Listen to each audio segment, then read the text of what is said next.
Welcome to Towards the Storm, where we navigate through the turbulent waters of business, Bitcoin, and all the other BS that comes with it. Give it up for your host, Thomas Gaffney. He is here to help you stay ahead of the curve in the ever-changing world of finance and technology. Each week, we'll dive into the latest news, trends, and insights from industry experts to help you make sense of the chaos and come out on top. So buckle up, because we're heading straight into the storm.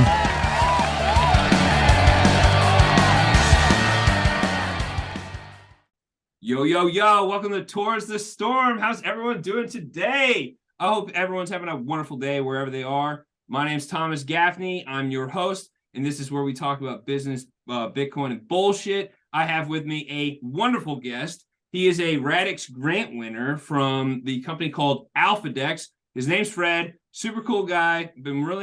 I've talked to him a couple times, been wanting to get on the podcast, so we finally got some time. Fred, how's it going, man? Tell me a little bit about yourself. Hey, Thomas. Going well, thanks. Well, where do I start? Maybe, if I take it a bit back, where do I come from? How did I get into crypto? My background is in traditional finance, so I studied actuarial studies, became an actuary, but luckily I think I had too much of a personality to stay an actuary for too long, and ended up going into the more investment route in terms of my career. Did some portfolio management for mostly institutional, so mostly on the institutional side. But then over time moved more towards client management and eventually did more client relationship management for high net worth individuals. So that's kind of the background. But as part of all of that, I've always been very interested in programming and development. And in fact, I think that, looking back, that would have been a sensible second career for me if I had to make those choices again, 25 years back. But I always stayed involved in development and computer science in general, and as part of that, became aware of cryptocurrencies, followed a bit around the Bitcoin story when it started off. But initially when it started, it sounded like an interesting science project for me. Never really thought that it would take off and take over the world. And so kind of kept up to date with it. But what really got me interested in the potential of crypto was when I started reading up a bit about Ethereum. So Ethereum came around, and the fact that they could do things that were called smart contracts, and that really started, I think the coin dropped for me there, that if you can program money, you can really do a lot of interesting things, and you can really do the type of things that I was involved in at that time, which was money management and trading, and you can automate a lot of that in a way that cuts out a lot of the middlemen. Because one of the things I learned while in TradFi was that there are a lot of mouths to feed in the system, and unfortunately that does mean that it isn't always in the best interest of the client, all the people that are involved in the process, and what smart contracts I thought would allow is for you to make that value chain much shorter between the actual product and what the client is going to consume in the end. I like it. I mean, that's what so all that kind of led you to building a company, right? I mean, honestly, that's kind of why I got into crypto big time, really big time, because I was in law school. I was around Bitcoin in 2012. My buddy, he's actually my developer, Ryan. He was like, "Yo, tell us check out Bitcoin," and he actually had an interview for Coinbase back in the day, and we were all talking about it. It was really cool. And then I kind of distanced myself a little bit. I mean, made a couple $1,000, whatever. And then smart contracts came around. And when I was in law school, I was like, oh, wow, this is really a big deal, right? This is a really big deal. And so that's kind of what got me into it too. And so I've just been around the space doing a lot of different things. And then I found AlphaDEX, and then I was just like, oh, wow, this is interesting. So what made you kind of want to delve into crypto full time, right? Because you're this traditional finance, clearly working very intelligent, working for high-end clients. And then all of a sudden you've got Web3 that's kind of growing, puddling, and you see the potential of it. But what really made you want to bite in and go? Yeah, so I think there were probably a couple of catalysts. The one was, and maybe I stopped my story too early. You know, the one was when I found out about Radix. So I found out about Radix. I read, as part of my job, I was reading a lot of financial literature and stuff. And I read a Forbes article about Dan. I don't know if you've seen that article, but it is a classic, you know, and what inspired me initially was just the human story around. You know, it didn't have that much detail about what he was actually doing, but it was quite inspiring that this person was this dedicated to trying to solve a problem that he would, you know, pretty much spend most of his days locked up in his computer cave and trying to, you know, make this problem go away. And then I went to go find out about Radix a bit more, and I think a couple of things really attracted me to Radix. The first was what they were trying to achieve, and they were certainly addressing the problems that I could that I thought would be problems in this space as well. And at that point were coming out as problems already. You know, so Ethereum transaction costs were massively high because of lack of scalability. And, you know, so that really got me interested. But the other factor that I really liked about Radix, as I found out more, was they were completely different to most of the other projects that I was picking up on at that time in crypto. You know, so what was different for me was that they were mostly people from the business side with some very good developers, but a lot of them came from the we've built businesses before side, and now we want to build another business, which spoke to me coming from a more kind of traditional business side. Because a lot of the other projects that I saw in crypto were really just developers. And the feeling I got was they were out to make a quick buck, you know, and that immediately, I guess, gets your distrust up a bit. And you know, so you're very careful when you look at projects like that. Whereas when I was looking at Radix, I didn't get that feeling. I got the feeling that these guys are not really in it to make quick money. You know, and second of all, it looked like a bit of a more professional setup. So that attracted me to the project, and I read up more. And the more I read up about the technology, the more I thought, okay, this is something that can really go the whole 9 yards. You know, because up to now, everyone who got into crypto, as I said, I got the feeling they were just there to make a quick buck, and they didn't really care whether it was sustainable or not. Yeah. So you know, that got me into Radix, and then last year, you know, and then for years we had COVID, and I started working from home. And then after COVID, you know, our company was starting to call us back to the office and say, guys, you know, it's time to start working what I now call the old way again. And and I think that was just another, you know, something that pushed me to say, I've always been interested in maybe doing something in computer science and development specifically. Isn't Web3 a great way for me to make an entrance? Because my fear has always been that if I had to enter as a normal developer, I would be way behind everyone else. You know, they would have 30 years of experience, and I would be coming in as quite a new person. Although I could program, I didn't understand everything that's related to the development world, you know.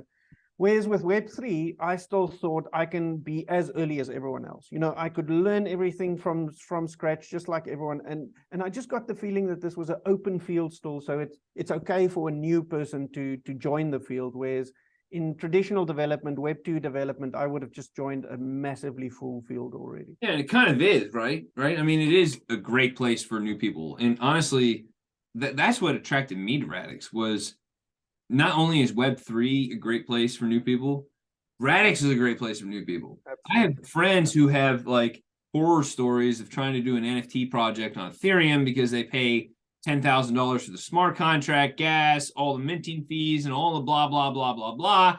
And then their NFT project completely fails and they're all out of money, right?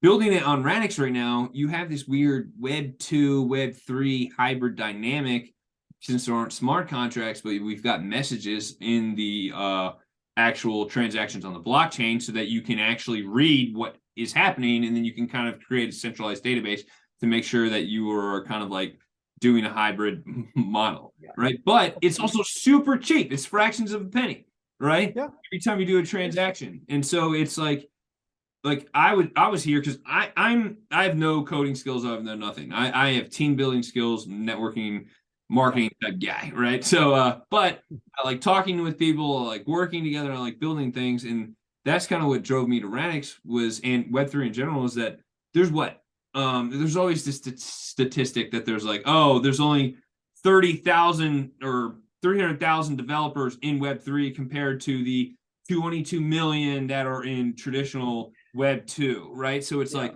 oh, wow, this is actually a great place to grow and learn, because it is essentially the third version of the internet, right? That's why they call it Web 3. And so we're in like Web 2.8 right now, kind of, but we're kind of making our way. But it is a great place to kind of grow and learn. So I'm right there with you on that aspect. Yeah, and I mean, just to add to that, I think the other thing that just made me stay with Radix was the community. You know, because it's been a couple of years now, and sometimes in Radix it can feel like things are moving a bit slowly, you know, but the community has just been also amazing. You know, I really do feel like I've got some friends there now. You know, even though I've never met these people in person, you do start getting to know all the different personalities. Like, you know, at the moment, you might have noticed the Radix price is doing relatively good again. Yeah, there's some heavy volume coming in. It's nice. Absolutely, and that is brilliant. You know, and I think this is the start of a bit of a ramp up where you know, more people become aware of you because you grow. The price is doing well, and then people, you know, they start investing, and therefore the price does even better. But they also learn about the technology and what it is you're promising. You know, so I think this is a great time for us. But I wanted to mention the you know, when the price starts doing well, I love to go hang out in the traders Telegram group, you know, because it just, you know, the mood picks up and everyone's memeing, and you know, it is just like a fun place to be. Over 9,000. That's always exactly. Yeah, and there's just literally memes flying past, and you know, so I love all the parts of the Radix community, and I mean, but then the more serious bits are there as well for those guys who are not moon boys, and you know, and so the developer groups and so on. So yeah, I just kind of found a home there, and now my mission is to contribute. You know, my mission really is to not necessarily make money with what I build, but it is to build the things that I think is going to help the network expand and to grow. You know, and that's really where AlphaDEX, kind of the idea for AlphaDEX came from, was to look at what can I contribute that I think will be necessary at the very early stages of a network like Radix. And that's perfect, right? Because I mean, contribution is everything. I've said this thousands and thousands of times, and so everyone listening to me right now is like, yeah, Thomas, we get it. But you can have the best tech in the world. You can have the best product in the world. You can have the best, coolest, most highly sophisticated thing in the world. But if no one uses it, doesn't matter. Does not matter. And so you need people like you, people like me, people like the community that we have, because almost all of our community is builders, right? They're all out there building, right? So like you need to give something for people to do, something for people to use, right? And so I completely agree, and I feel like this is a perfect transition to start talking about AlphaDEX a little bit. Like people building projects this early that have been around, they're starting to see the potential of Radix. And you are one of them, right? And so you are a Radix grant winner, part of the first cohort. You're AlphaDEX. What's AlphaDEX? Give a little spiel on that, like, because a lot of people kind of know, but they don't really know. And I'll probably ask you some questions intermittently throughout. But like, what's AlphaDEX? What's the overall goal? What's the 5-year end game? How does it work? Cool. Okay, so maybe the short version of what AlphaDEX is a order book exchange that's completely run on Ledger. So it's a decentralized order book exchange. So what's the difference between an order book and say like OC Swap, right? Or Caviar Swap? What's the difference between those two? I understand it, but a lot of people don't, right? So because they're not as sophisticated with what they want to do, they're just like being in a space. What's the difference between those two things? Why is a market book important? Okay, so in essence, there are two types of exchanges that you find in the crypto world these days. The one is an order book exchange, like AlphaDEX is, and like most of the centralized exchanges that people are used to using are, so Binance or Coinbase, most of those are order book exchanges. And what an order book does is you put in orders at specified prices, and that order book keeps your order and matches that with someone else who has the opposite order. So let's say I want to sell at $20, then my order sits at $20 until someone else comes in and say they are willing to buy at $20, and the order book matching engine will then do the matching. And that's what you see happening, on these exchanges all the time in live. You can just see trades going through, and those trades are all orders that have been matched. So that is an order book exchange. And the alternative is a automated market maker exchange, which is like Uniswap is the biggest example of that. On Radix, we have Aussie Swap and we have Caviar Swap. And so they work slightly different in the sense that they have got a pool of tokens, and every time you trade, you essentially trade with that pool. So it does mean that you don't put a trade in at a specific price. You get the price that that pool is willing to trade at that point in time. So what's the practical difference? So for most users, it doesn't really make a difference. For most users, it doesn't really make a difference whether we are, whether they trade with a market maker or a order book exchange, because they won't see the difference. You'll just put in an order to buy some tokens and you'll get those tokens at a specified price. But for more sophisticated traders, it does make a difference whether you can specify the price that you want to trade at. It does make a difference whether you can put in orders in advance at specified prices and have those orders sit in the book and wait for them to execute at a certain price. And that's where order book exchanges become very useful. And that's why most of the centralized exchanges are order book exchanges. It just gives you a lot more functionality than what the normal automated market maker exchanges do. So like limit orders, right? Is that something that AlphaDEX will have? Yes, so AlphaDEX, that's the main type of order probably that you would put on AlphaDEX, and there you specify your price, and the order will only execute at that price, or it won't execute at all. And so this is important because a lot of traders, when people think of trading, they're thinking about like high frequency trading, not even high frequency trading, but like the people who are out there like going in and day trading and checking charts.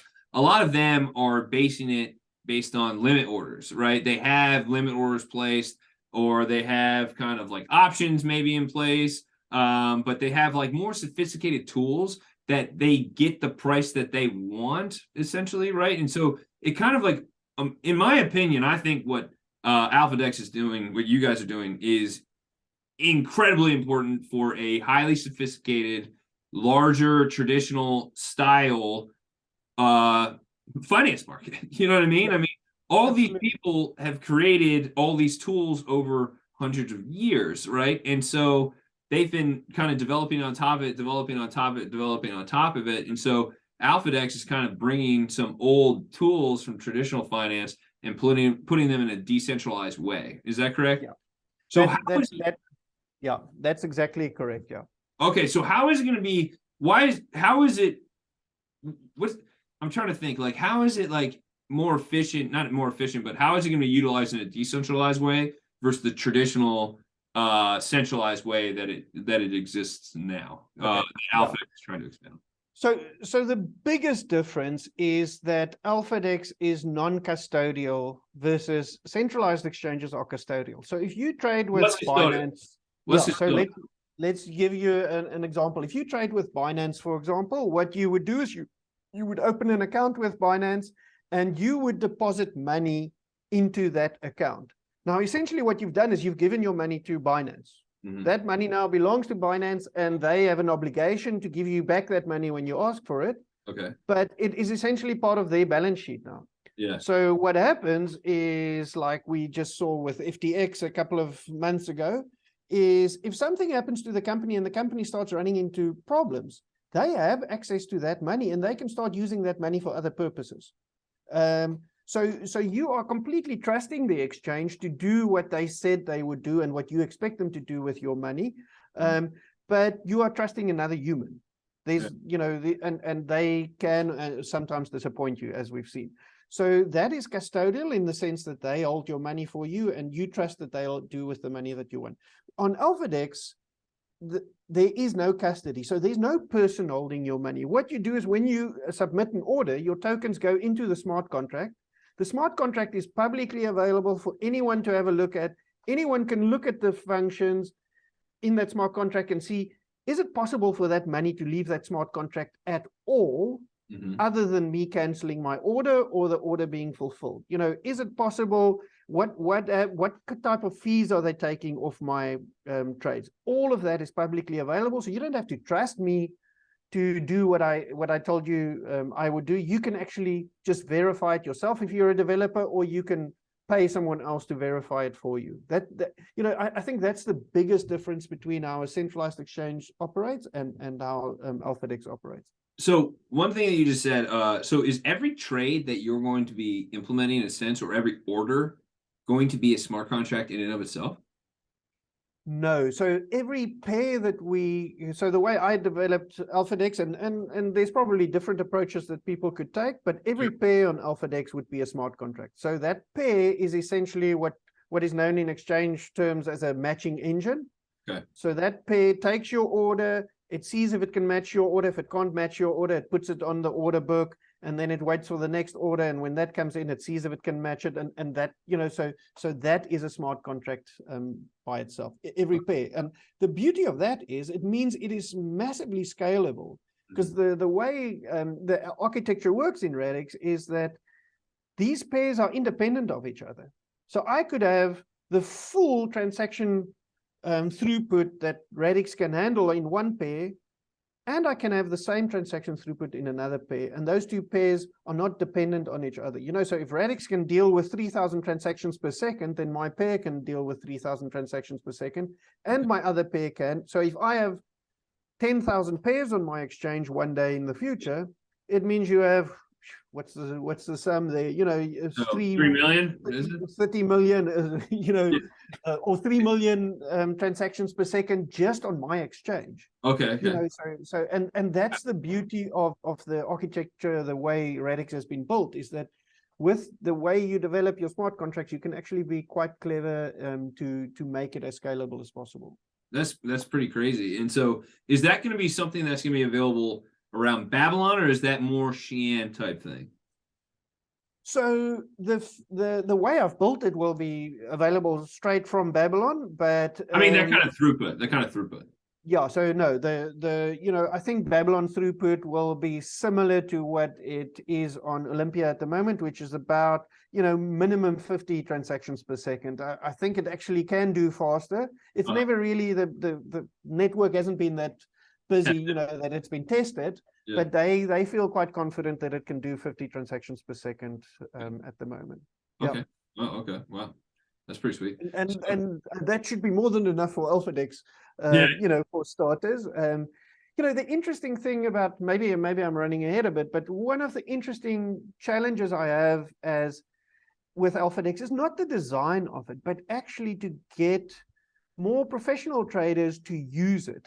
Because you can't use exactly the same techniques that you do on centralized exchanges on a decentralized exchange, because finality isn't, first of all, finality isn't as quick. So on Binance, literally you can do a trade and like a tenth of a second later you can see the result of that trade. Whereas on is Radix, that finality? You mean is that what you mean by finality? Like the actual trade is done? Like what do you mean by that? Yeah. So finality just means from when I push the button to do the trade to getting confirmation, okay, the trade is done and it was either successful or not. That's what I kind of call finality. And on Radix, that will take a couple of seconds. It could take 2 seconds. It could take 7 seconds. They thinking it shouldn't take longer than 5 seconds in general. But that does mean that it's, for how long do you traders, take in a traditional sense? I know you get finality on the market maker ledger, right? But like in terms of like the actual funds being moved, the actual clearinghouses that's done? How long does it take traditionally for that type of actual clearinghouse to happen?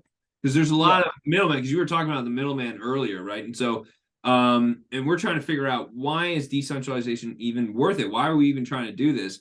And so what's the importance of being to settle finality of transactions on an actual decentralized way within 5 to 7 seconds as compared to what's happening in the traditional markets? Yeah. So just quickly, like finality in the traditional markets, in the sense of confirming my trade, is split second. You know, so that's let's say a tenth of a second or even quicker most of the time. Yeah. But you make a very good point. That doesn't mean I have the money in my bank account now. You know, that just means that somewhere in Binance's database, they made an update. Because what's happening is there's no real money moving around. It is all just in the database of Binance, and they saying, okay, now Fred doesn't own that token anymore. Someone else owns the token. Once the tokens need to start moving around, that obviously depends on the nature of the token. You know, so if it's Bitcoin, it might take, you know, if I claim my Bitcoin from Binance, and let's just say I'm a good standing with Binance, so there's no compliance or anything they need to do on me, and I want Bitcoin from Binance, it will take at least let's say the half an hour that a Bitcoin transaction will take to finalize, even sometimes more, and that would usually just mean the Bitcoin moves into my account again. You know, to get actual money out from them, you know, so between banks, that's where things really start taking a long time. And now I'm just talking about crypto exchanges. Okay. You know, once you talk about traditional exchanges, so equity exchanges, settlement there can take, I think settlement still takes 2 or 3 days on most exchanges, you know, for the actual shares to move from one person in you know, account into another account.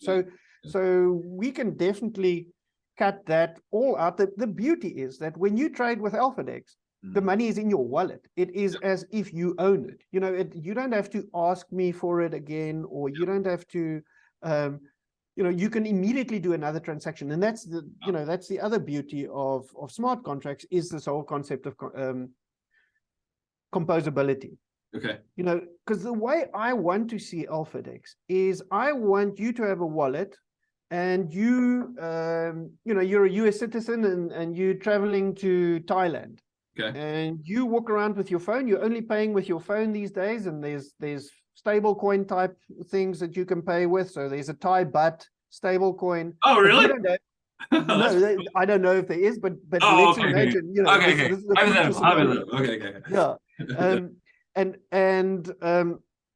You know, so you're walking around with your phone and you want to pay the vendor there. He's not going to accept your US dollars. No. He wants to, because he prices all these things in his own currency, which is Thai baht. Yeah. And the way I see AlphaDEX being used is that the wallet will simply show you, this is the amount that you need to pay. You'll scan something, it will be in his price. The wallet will show you, this is so many dollars that you need to pay him.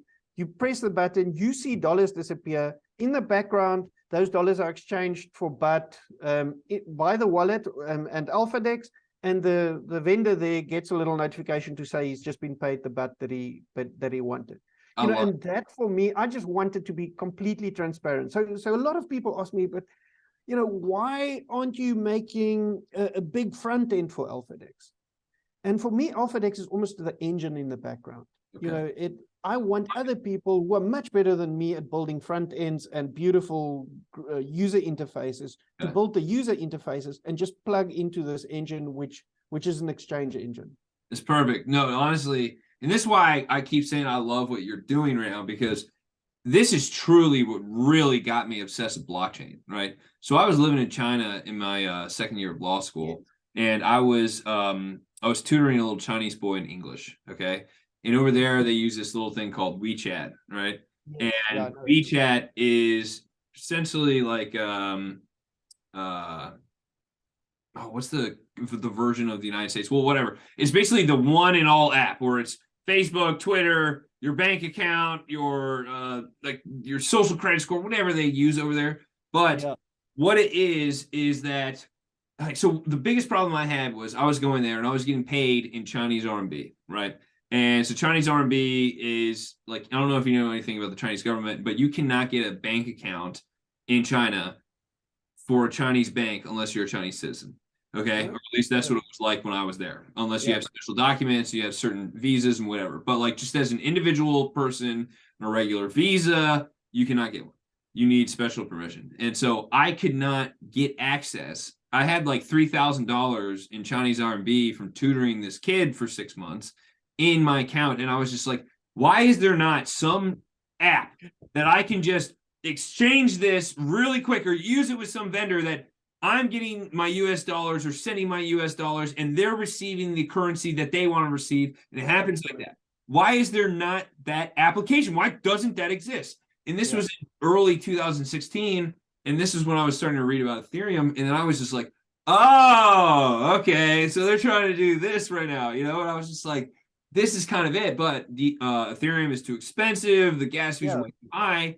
And so Radix kind of drove me to that. And you can build these kind of applications on Radix, right? And so you're building the fundamental tool for someone to go build a WeChat over there, right? To that they can build the cool UI, the cool UX with all the different currencies that you want. And then they access AlphaDEX to make sure the finalize and the settling is occurring. Is that correct? That's correct. Yeah. And the beauty is because you're providing that engine that everyone can use, is that it means people don't have to split up liquidity. They don't have to fragment liquidity and volume, because that's part of the, you know, as soon as you have an exchange that has got its own front end, it means it is a competitor to another exchange that wants to have a different front end. Sure. You know, and what happens is now both of them need to maintain a pool for liquidity. So both of them are fighting for depositors, if you want to call it that, to put their tokens with them. And what AlphaDEX wants to do is to say, let's not, I give you the opportunity to, as a platform provider, to still make money from the trading that you do on AlphaDEX. You know, and that's maybe something we can discuss later if you want to, but it is about saying, let's create one exchange in the background, and that exchange wants to be as low profile as possible. Because exchanging tokens is nothing exciting. That should be, no one cares. No one cares how it happens. They just want to know that it happens. And they want it to be efficient. They want it to be cheap and quick. You know, and they wanted the price they can get, which is why an order book is important. Yeah, absolutely. And exactly. And they want to do it at a specified price, so they don't want slippage. And that's one of the benefits of order book, is that slippage is much more under your control, because you can specify the prices that you want to cut off at, and not, you know, do it any more expensive than that. Yeah. Sure. And see, that's why I understand this a lot. I love this stuff. Right. And so, and that's why I did want to ask you something. We talked about this before on one of our prior calls, but high frequency trading. Okay. So high frequency trading is a super important, I don't know if it's important, but it's a super prevalent trading financial tool that exists in traditional finance. Right. Yeah. And so when I think, like, because I wrote a paper on this with blockchain and how it would kind of work, and just theorized, I didn't know the technical components. I just kind of understood whatever. But can you kind of explain how that would even work in comparison with AlphaDEX? Because at one point you told me that we might need like some kind of layer 2 protocol that's sitting on top of it to be able to utilize AlphaDEX with Radix, with the clearing part that is finalized, right?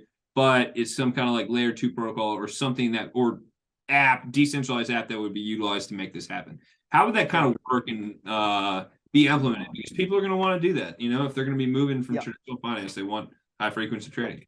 No, absolutely. So I think, first of all, just to make it very clear that the role that high frequency trading plays in traditional market is super important. So essentially what they do is they ensure efficiency of pricing. You know, so they ensure that if there's any place where you can get a cheaper token than on exchange A, then they'll immediately go buy the cheap token there and come sell it on exchange A until the two balance out again. So it's a very important arbitrage on a massive scale, right?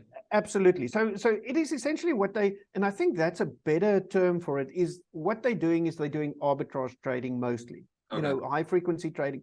It just happens to be high frequency because those arbitrage opportunities disappear very quickly because everyone's scanning for the same opportunities. Yes. So what happens is I need to spot the opportunity and be able to act on it quicker than the guy next door. Mm-hmm. And that's how high frequency trading evolved, because that's why they move their servers into the same building as the exchange, because they can save a fraction of a second quicker, because the key thing is this trade only exists until someone trades it away. And so you just need to trade before the next guy. Yeah. And because the finality and the trade execution on centralized exchanges are so quick, that's why you got this high frequency trading where people were trading 5,000 times a second, essentially. That's crazy. 5,000 times a second. Yeah, so some of these systems really are crazy, so the type of things that they do. So how do you bring that? So that will obviously not work in the crypto space, because we just spoke about the fact that finality on Radix might take 5 seconds. Yeah.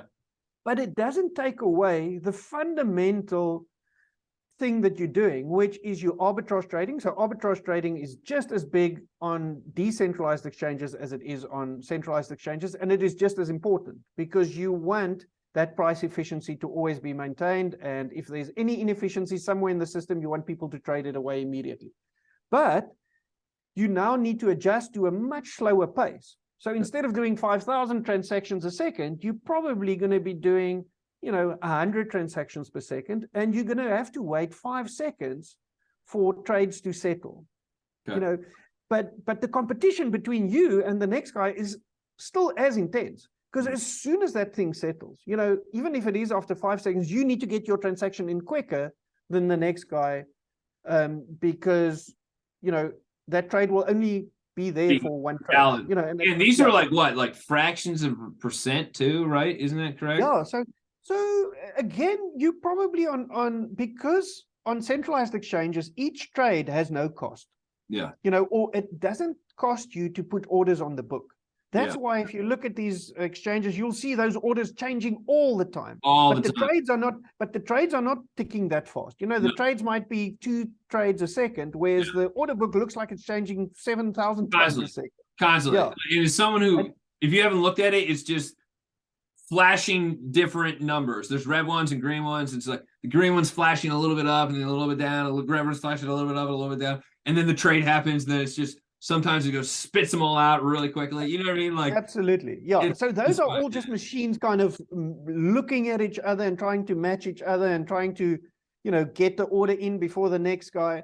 But none of that needs to go away on crypto. The only problem with that is that you will not have so many orders being placed, because every order that's placed is a transaction on the network, and every transaction does have a cost. So traders will definitely need to adjust to decentralized trading. It will be different to what you are used to on a centralized exchange. And I think that's where our conversation last time kind of went to. I can definitely see the potential for someone developing some kind of a second layer on top of an exchange like AlphaDEX. Okay. And that second layer isn't as secure.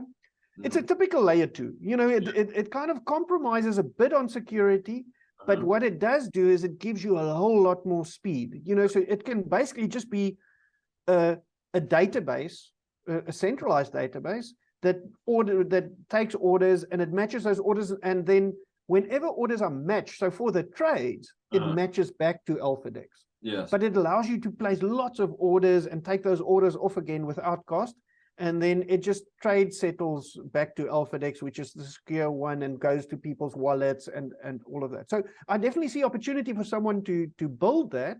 Oh, it's gonna happen. Again, then AlphaDEX is just the engine. AlphaDEX just wants to be this engine that settles and matches all of these things. And I can't even imagine what people will do with that kind of functionality. So is there a world where AlphaDEX is sitting on the layer 1, right? It's a DApp on top of the actual Radix mainnet. Is that correct? Yeah. Okay. Yeah, it's not even a DApp. I wouldn't even call it a DApp. I would say it is just a smart contract or a component on Radix, and people are using that smart contract. Yeah. Okay. So, but it is the layer. It exists on the layer 1. Yes. Okay. And then, so is there a world where there is, say, a layer 2, let's call it Radix 2, right? And there's multiple like order book style, high frequency trading competitors trying to arbitrage different prices, say like a Radix token, say someone's trying to get OC swap token and it's just swapping back and forth constantly. And that's sitting on top of essentially what would be a layer 2 with multiple different competing more centralized databases for the market makers. Is that correct? So I see that as a definite potential future development, but 50 years from now, you know what I mean? Like, not even. I think 5 years from now. 5 years. Okay. Yeah, I honestly think that there will be space for high frequency traders to, they will want a place where they can trade, but they want to trade in this decentralized manner as well. So they would want a place where they can put orders on and take orders off at no cost again. But the beauty of that is it would be a very specialized layer 2. And I think that is how I see layer 2s. I'm not one of those people who say layer 2s shouldn't exist, but people should see layer 2s for what they are. And that is a very specialized version of what a layer 1 tries to be. A layer 1 is almost a general compute engine, and Radix and Ethereum and all of those layer 1s are general compute engines. They can pretty much do anything you can program. Yeah, I try to compare it to like Windows and iOS. Is that kind of similar? Yeah, so it's like your operating system. Okay. Awesome. It's like your operating system, and now people are going to build apps on that operating system. So they're going to, build the Chrome browser that uses that runs in Windows, but that Chrome browser does something very specific, and that is it serves web pages for you. And so that's how layer 2s I think are going to develop, and I would be surprised if it doesn't happen on Radix as well, where you have very specified layer 2s that develop. One of the examples of a layer 2 that I think could develop as well is a micropayment layer 2. Okay, I like that. It just doesn't make sense. If I like a video or I like someone's tweet and I want to give them 2 cents to say, well done, instead of giving them a thumbs up, I can now give them 2 cents. Yeah. Even on Radix with very cheap cost, it won't make sense for that 2 cent to be a full-on transaction on the network, because the cost might be more than 2 cents. Yeah. But it might make sense for someone to build a layer 2, which says I aggregate, and as soon as you've in total contributed $2, I settle that transaction to Radix, and I give all the people that you gave 2 cents to, I give them their 2 cents, but I do it in one transaction so that now it becomes cost effective to do. So that for me is a layer 2. You've just kind of aggregated things a bit, but you'd never have to aggregate them to thousands of dollars, where the fact that your layer 2 isn't so secure becomes an issue. Yeah. And that's how I see layer 2s, the use of layer 2s, not like they are being built today, which are just a copy of Ethereum, but less secure, or, whatever the compromises that they make. And honestly, I'm right with there. I'm 100% on board, especially. And honestly, you were the one that kind of put me onto this, because I was like I understand high frequency trading pretty kind of well. And so just because I've done a lot of research on it, and I was wondering myself, I'm like, how is this going to work? Because it's human nature, right? To be more efficient, to be more specialized, to make it a fraction of a penny cheaper, because a fraction of a penny scaled over tens of trillions of transactions is billions and billions and billions of dollars, right? And so human nature is going to want to make it more efficient. Human nature is going to want to make it better. Human nature is going to want to scale and be able to do all these things. It's about cutting out the middleman, right? It's exactly what you just said earlier. It's about cutting out the middleman. And so AlphaDEX is essentially one of those, not middlemen, but it is replacing a lot of the middlemen that currently exist, right? And so the people are going to want to, because eventually they're going to be like, okay, yeah, 100 transactions a second works for us. And then someone's going to come along and be like, hey, I've got $1 billion and I'm going to make this layer 2 that specializes in high frequency trading on Radix, and we're going to build it on top of AlphaDEX, and we're going to be able to do 5,000 to 10,000 transactions in order places a second that are closing like this. They're not settled, but instead of taking the 2 days that it usually takes to settle in the traditional world, where you're actually getting your money, it's taking 7 seconds, right? And so that is cutting out a whole lot of people a whole lot of people. And that's one of the reasons why I think that there is such a huge pushback in the centralized financial traditional trading system, TradFi, right? Is because you're eliminating hundreds of thousands of jobs, hundreds of thousands of them, but you're creating them in different areas, right? You're creating them in developers, you're creating them in people who are monitoring this kind of system, you know what I mean? Staking providers, Oracle workers, you know what I mean? So there's a lot of different jobs that you're kind of creating that people are afraid to get rid of from the traditional financial market, but that's just a natural evolution of things. It's happened throughout the history of the world, throughout the history of economy. It's just something that kind of happens slowly over time. And we're just in one of those times where it's like, hey, this is crazy new technology that's being made, and it's just going to expand upon itself and grow into something that's kind of exactly what we're seeing right now. It's just done in a more efficient, more effective way. Absolutely. And I think, one of the things I always highlight to people is that the fundamental things that traditional finance offer us are very useful. It is very useful to be able to trade equities, one equity for another and find a market for my equities. Or it is very useful to be able to go to a bank and lend money, or borrow money from them or lend money to other people. So the functions that they fulfill are very useful, and we should keep those. Mm-hmm. How they're being fulfilled is, I think, where the revolution is happening. There you go. Cool. It is purely to say that we think there's a much more efficient way of doing it, and credit to the people of the past that they didn't have the kind of tools available to do it the way we can now do it. Mm-hmm. But that doesn't mean we must now try and stick to the old ways. I think we've got the new tools now. Now the challenge is, how do we move to these new tools as quickly as possible without destroying people's lives? Because you also don't want to completely go, hey, well, cause chaos by changing the existing system. And I think that's what regulators are grappling with. Yeah. I'm just worried that regulators haven't made that step yet where they see that this is inevitable. I think they must just realize it is inevitable, and we just need to now work with the system to see how we can do it in a safer way as possible. Yes. And for a perfect example, a real world example of that's not traditional finance, is the United States trucking system. Okay. So truck drivers is the number one job occupancy for people who either did not graduate high school or did not get a college degree. Okay. So automated driving, right? Autonomous driving. Yeah. It poses to eliminate hundreds of thousands, if not millions of jobs overnight, because as soon as it works, it's going to work, right? Yeah. And all you got to do is just put one of those computer chips into that program, and then all those jobs are going away. And this is something that Elon Musk even talks about. He's like, hey, it's something like if we were going to replace all the autonomous drivers tomorrow, I would almost vote against that, because you are taking away high-paying jobs for people who haven't gone the traditional educated route, right? Because truckers make anywhere between $80,000 to $200,000 a year, depending on where they're driving, the kind of conditions they are, how many miles they use. But this is a job that a lot of people who aren't necessarily as educated can do. But it is being threatened to be completely eliminated overnight by autonomous driving, and that would destroy livelihoods, lots of livelihoods. And so it's something that you're talking about right now with this. They're trying to kind of pace that a little bit, I think, maybe. Yeah, and I think something similar might be happening in crypto. But what we mustn't do is we mustn't say autonomous driving isn't going to happen. Yes, because we know it is. It is going to happen.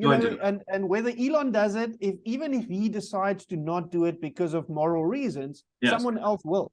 Someone's going to. Absolutely. And so the same for me applies to cryptos.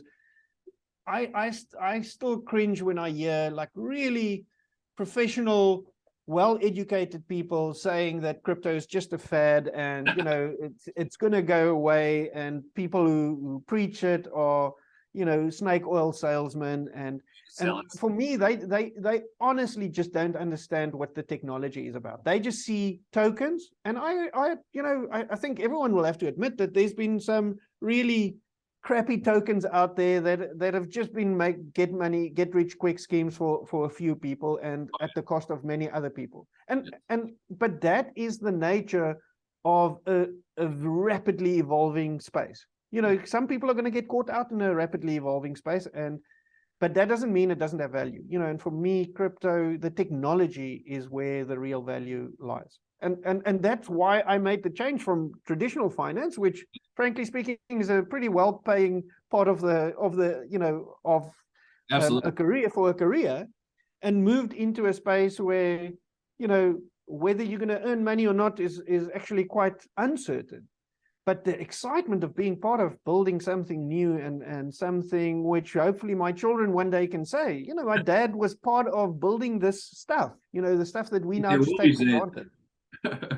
Yeah, exactly. You know, so for me, I think that's what really drew me into all of this, you know, and I felt I had a skill set which is quite unique in crypto in that I know how to program and I understand finance. Yeah. You know, often you get the guys who are really good at programming, but they don't understand finance. And then you get the other guys who really understand finance, but they know nothing about development.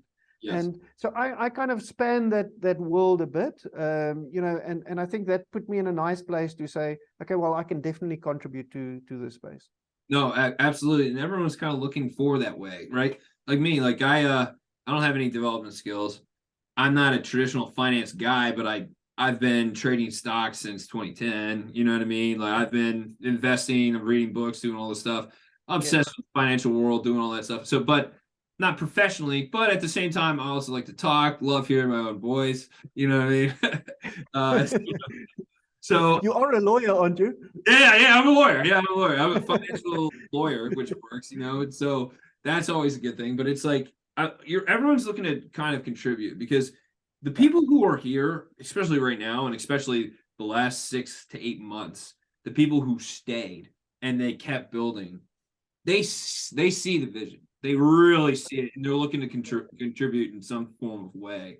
And so I think AlphaDEX is going to be incredibly important. And I'm not just saying that because you're on the show. I'm saying that because I've been wanting a decentralized market maker order book since I started trading on Binance back in 2016. You know, and so it's like, hey, why is this done in a centralized way? Why can't we do it in a decentralized way? Oh, because Ethereum's way too expensive and it's way too complicated.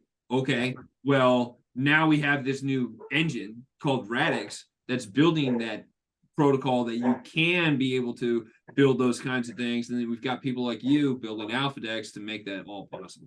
So it's really, my dog's going crazy. Absolutely. Yeah.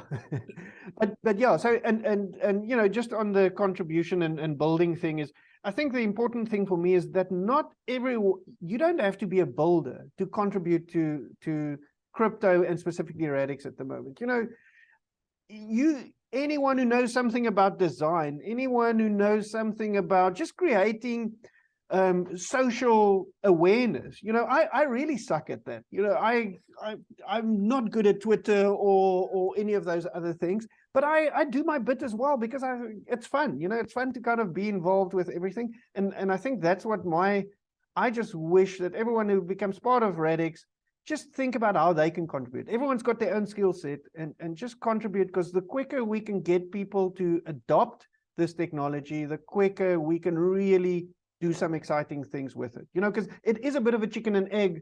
If you don't have users, you're not going to get the builders to come to the network. And you know, and if you don't have builders, they can't attract the users because there's nothing interesting to do on the network. You know, so you do need people to adopt the technology so that it attracts more people who want to come build interesting things. I'm right there with you. And it goes back to what I was saying. You have the coolest, best tech in the world, but if no one uses it, what does it matter? You know? It doesn't use. Yeah, exactly. Oh man, I'm right there with you. But Fred, we're coming up about an hour, which is why I try and keep these things. But sure. I mean, this has been amazing. One question I like to ask everyone is, like, if you could leave one message, one little tidbit of advice to people who are out there listening, maybe inspired builders, maybe people who want to maybe even build on AlphaDEX down the road, whatever it is, it can be anything. What would it be? I think probably closest to my own story would be that, you know, you can be a single developer or single person who has an idea, and you can take that idea to fruition without having to build a big team around you. You know, I think for me, that was the biggest lesson that I learned from the whole AlphaDEX experience is I thought, oh, this is an interesting project. I'll start building it. Maybe nothing will come of it, but I'll learn a lot from it. And you can actually achieve so much, even if you are a very small team or a single developer. So maybe that my message is just don't let the fact that if you've got an idea and you think it is achievable to do, just grind away at it. It doesn't have to happen overnight, but don't give up on the idea because you think it's too difficult or it's too much. You know, I think the beauty of Web3 is that it does open up opportunities to everyone again. It isn't a case where I can't go open a bank in the traditional finance space anymore because the barrier to entry is just massive. In Web3, I, as a single developer, can build an exchange that competes with other big exchanges, and that for me is the beauty of what's happening in Web3 is that the barrier to entry is just super low, but you have to have guts. You have to kind of stick it out. I think that's the one caveat. I love it. I love it. And it's kind of like the Wild West out here where you've got banks that are putting up everywhere, and then you've got robbers trying to get in and take all the money, you know, hackers. Yeah. And again, I think it is exactly like the Wild West. But I always say to people, the people who got rich out of the Wild West weren't the ones who came to look for gold. You know, only 1 out of 1,000 who came to look for gold really made money. Yeah.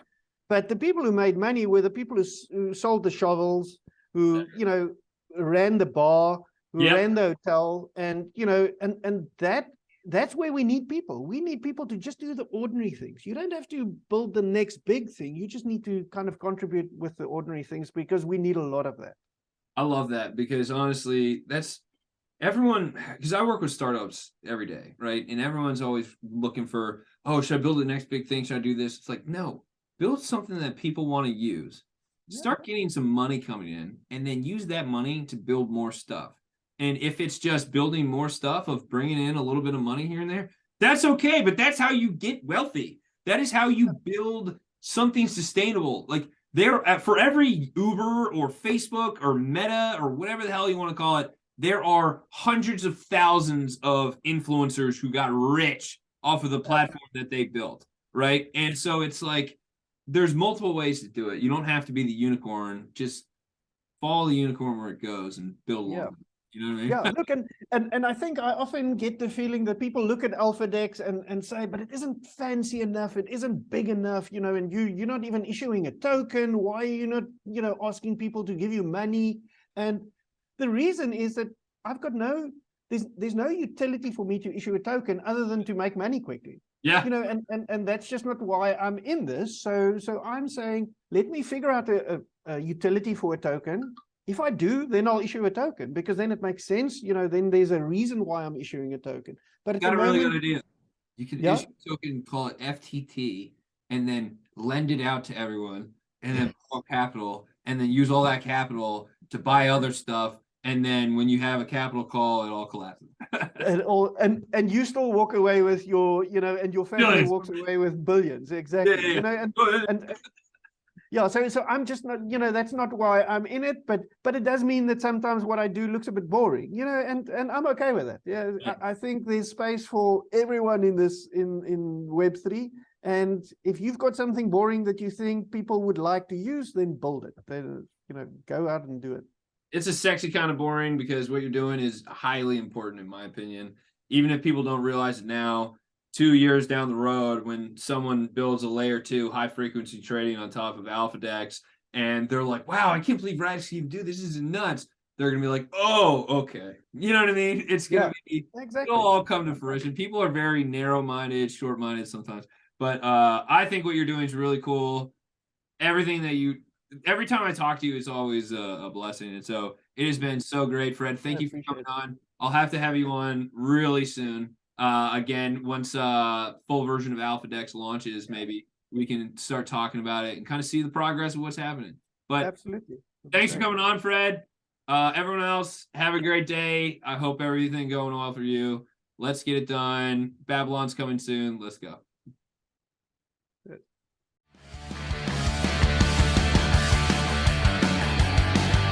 Hope you all enjoyed the show.